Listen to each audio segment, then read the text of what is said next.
Hello po, I am Jerlyn Salbon from MFCT South Cotabato. I am a teacher by profession. And last year po, I made a decision to quit my job and apply for a job abroad. And luckily, I was hired po.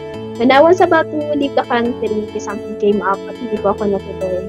And nung time po na yun, ay talagang broken-hearted ako and I thought yun na yung tapusan ng lahat ng mga pangarap ko sa buhay. But God is so good kasi pina-realize niya sa akin na yung nangyari last year was just a delay of His plans for my life because recently po I received a call and they are offering the same job to me again. And right now I am on the process of gathering all the papers for it para matuloy na po yung planning ko para sa buhay ko. And so, na-realize ko lang po na si Lord talagang promise keeper siya. Hindi kanya pababayaan for as long as